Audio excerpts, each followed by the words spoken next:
Hello good morning to all class 8th के बच्चे जो हिंदी पढ़ते हैं। ये उनके लिए है।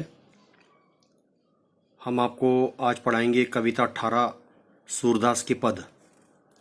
तो सूरदास के पद, इस कविता को पढ़ने और समझने से पहले सबसे पहले हमें कवि के बारे में जानना आवश्यक होता है। तो कवि सूरदास के बारे में कवि परिचय थोड़ा सा हम पढ़ लेते हैं, उनके बारे में जान लेते हैं कि सूरदास कौन थे, उनका जन्म कहाँ हुआ, क्या हुआ और उनकी रचनाएं, उनका जीवन कैसे चलता रहा। ठीक है ना। उनके जीवन काल के बारे में थोड़ा सा कवि परिचय पढ़ लेते हैं। तो क्लास 8 के बच्चे हिंदी वाले, आज हम सूरदास के पद जिसकी रचना सूरदास जी ने की है उनके बारे में पढ़ते हैं। तो कवि परिचय शुरू करते हैं।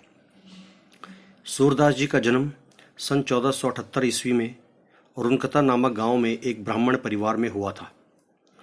कुछ विद्वान इनका जन्म स्थान सीही नामक स्थान पर मानते हैं।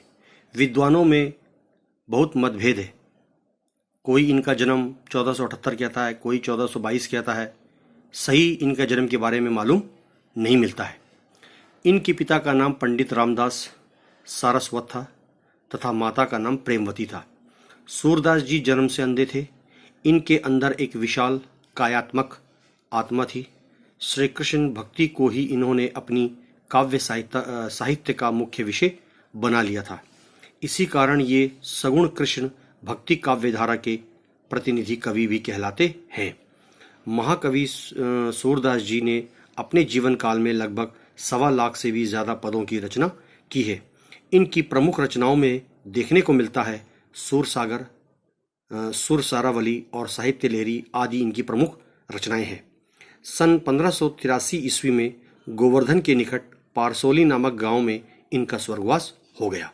तो ये था कवि सूरदास का जीवन परिचय, बहुत ही संक्षिप्त में, बहुत ही शॉर्ट में।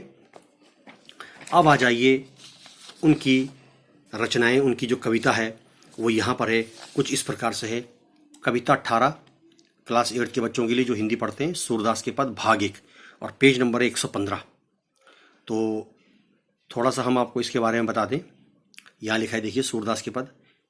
सूरदास जी कहते हैं, इन पंक्तियों में ऊपर के जो 4-5 स्टैंजा है, नीचे के जो 4-5 स्टैंजा है, पहले स्टैंजा में सूरदास जी वर्णन कर रहे हैं कृष्ण जो है वो अपनी माता यशोदा से किस प्रकार से आग्रह करते हैं कि दूध पीना है, माखन खाना है, मेरी जो केश हैं, जो बाल हैं, वो छोटी है, अभी तक वो बड़ी नहीं है ना। बलराम भैया की चोटी लंबी हो रही है, मेरी क्यों नहीं होती है। विभिन्न प्रकार की बातें कृष्ण जो है वो अपनी माता यशोदा से कहते हैं, सूरदास जी हमें बता रहे हैं। तो सूरदास के पद शुरू करते हैं। भाग 1 और पहला स्टेंजा है, नंबर 1। देखिए, मैया कब ही बढ़ेगी चोटी, कितनी बार मोही दूध पियत भई, ये अजहू है छोटी। तू जो कहती बल की बैनी जो है लांबी मोटी। काड़त गुहत नहवावत जेहे, नागनी जैसी भुई लोटी। कांचो दूध पियावत पची पची, देती न माखन रोटी। सूरज चिरजीवो दऊ भैया, हरी हलदर की जोटी। बहुत ही सुंदर वर्णन सूरदास जी ने कृष्ण और उनकी माता यशोदा के बारे में यहाँ पर किया है। एक बार फिर देखिए, सूरदास जी कहते हैं कि कृष्ण अपनी माता से किस प्रकार से आग्रह करते, विनती करते। मैया कब ही बढ़ेगी चोटी, कितनी बार मोही दूध पियत भई, ये अजहू है छोटी। तू जो कहती बल की बैनी ज्यों है लांबी मोटी। काड़त गुहत नहवावत जेहे, नागनी सी भुई लोटी। कांचो दूध पियावत पची पची, देती न माखन रोटी। सूरज चिरजवू दऊ भैया, हरी हलदर की जोटी। तो ये आपने इसको पढ़ना भी है, इसको समझना भी है। अब इसके अर्थ जो है वो हमने यहाँ लिखने की कोशिश की है। इधर यहाँ आइए, यहाँ देखिए, कविता 18 सूरदास के पद, कविता का अर्थ, भाग 1 पेज नंबर 115। जो हमने अभी पहला स्टेंजा 4-5 लाइनों का हमने मैया कभी बढ़ेगी चोटी, ये हमने पढ़ा है हरी हलदर की जोटी तक। और इसका अर्थ जो है वो यहाँ है। सूरदास जी इन पंक्तियों में कहते हैं, कृष्ण की बाल रूप का वर्णन करते हुए ये कहते हैं कि बालक कृष्ण अपनी माता यशोदा से शिकायत करते हैं, विनती करते हैं कि माँ, मेरी ये जो चोटी है, मेरे जो बाल हैं, जो केश हैं, वो बहुत छोटी है, ये कब बड़ी होगी? दूध पीते हुए मुझे कितना समय हो गया है। मैं हर दिन, हर सुबह शाम इतना दूध पीता हूँ, लेकिन ये बढ़ती नहीं है। लेकिन ये अभी भी वैसे की वैसी ही छोटी की छोटी रह गई है। इसे निकालते हुए, गोते हुए और नहाते हुए ये नागन की भांति, एक नागिन की तरह धरती पर लौटने लगती है।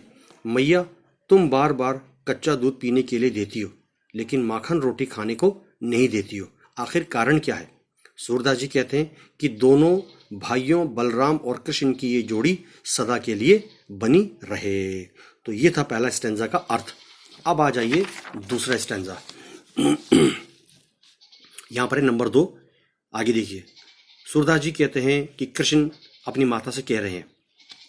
आगे देखिए, तेरो लाल मेरो माखन खायो, दोपहर दिवस जानी घर सुनो, ढूंढी ढंडोड़ी आप ही आयो, खोली किवारी पैठी मंदिर में, दूध दही सब सखनी खवायो, उखल चढ़ी सीके को लीन हो, अनभावत भुई में ढरकायो, दिन प्रति हानि होती गोरस की, ये ढोटा कोने ढंग लायो, सूर श्याम को हटकी न राखे, ते ही पूत अनोखो जायो। कृष्ण की माता से शिकायत कर रही है उनकी पड़ोसन कि तेरे लाल ने मेरा इतना माखन खाया, वो मुझे बहुत तंग करता है और दिन ब दिन मेरे दूध दही कम होते जा रहे हैं। तो इस दूसरे स्टैंजा का जो अर्थ है वो हमने यहां लिखा है। इधर देखिए, यहां पर है। इस पद में सूरदास ने एक ग्वालिन, जो दूध निकालने वाली ग्वालिन होती है, द्वारा यशोदा से कृष्ण की शिकायत करने का दृश्य अंकित किया है। ग्वालिन जो है वो दूध निकालने वाली जो ग्वालिन होती है, पड़ोसन, यशोदा मैया को उल्हाना देते हुए कहती है कि तुम्हारे बेटे कृष्ण ने मेरा माखन खाया है। दोपहर के समय और ये जान कर कि घर सूना है, घर में कोई नहीं है, उसने ढूंढ लिया और साथ में अपने सभी मित्रों को भी माखन खिलाया। अब तो प्रत्येक दिन दूध दही की हानि कमी हो रही है, मुझे नुकसान हो रहा है। इस लड़के कृष्ण ने न जाने ये कौन सा नया तरीका निकाल लिया है। सूरदास जी अंत में कहते हैं कि ग्वालिन यशोदा माता से कि तुम अपने पुत्र कृष्ण को दरवाजे के अंदर, कमरे के अंदर बंद करके क्यों नहीं रखती हो? क्या तुमने किसी अनोखे एवं विचित्र पुत्र को जन्म दिया है? ये उल्हाना करते हुए ग्वालिन जो है वो कृष्ण की माता यशोदा से उसकी शिकायत कर रही है, उसके बारे में कह रही है। तो आपने यहाँ तक पढ़ा है, इसको समझते भी रहो और इसको अच्छी तरह से लिखते भी रहो। अपनी पढ़ाई ठीक से करते रहिए और अपने परीक्षा की तैयारी भी करते रहिए। धन्यवाद।